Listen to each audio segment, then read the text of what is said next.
Magandang araw po sa nakakanood ng video na ito. Ako nga po pala si Aaron S. Lewis, ng topic naman for our devotion. Ngayong araw na ito ay pumapatungkol kay Haring Jeroboam II. So, nung mga nakaraan ay meron tayong Jeroboam, pero ito yung pangalawang Jeroboam sa mga hari ng bayan ng Israel.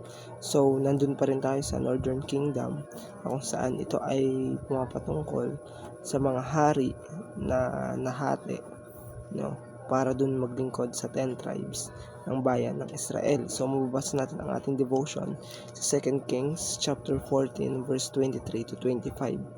Ang sabi dito,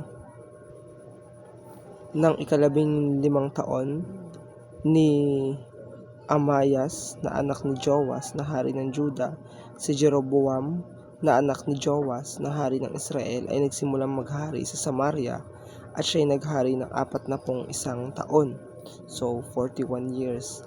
At gumawa siya ng masama sa paningin ng Panginoon.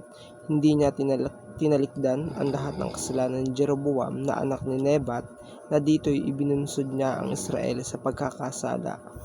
Kanyang ibinalik ang hangganan ng Israel mula sa pasukan ng Hamat hanggang sa dagat ng Araba, ayon sa salita ng Panginoon, ang Diyos ng Israel, na kanyang sinabi sa pamamagitan ng kanyang lingkod na si Propeta Jonas, na anak ni Amittai, na mula sa Gath-Hepher. So, itong paghahari ni Jeroboam II, no, ay maiko-consider nga na bagamat naging masama siya na hari ng Israel at hindi niya tinalikdan ang pagkakasala ng mga naunang hari sa kanya, ay pinagpala pa rin siya ng Diyos, no? At masasabi natin, no, sa peak ng kanyang paghahari ay nandun yung pagpapala ng ating Panginoon. So yung prosperity na ating nakakamtan, o yung mga achievements na ating nakakamtan, ay ito ay ma-consider natin, no, na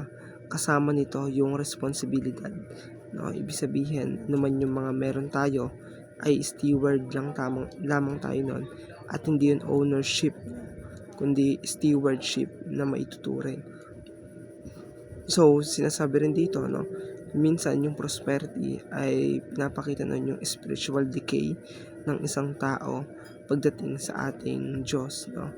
Ibig sabihin, gaano man kayaman yung isang tao, kung galing naman din sa corrupt, no, kung galing din naman sa ibang mga bagay or illegal na aktibidad, ay may consider pa rin yun na spiritual decay.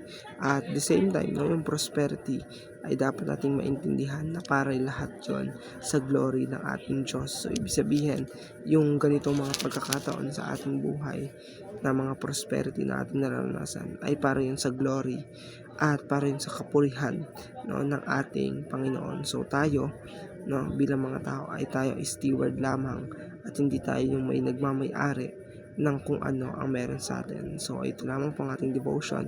Maraming salamat.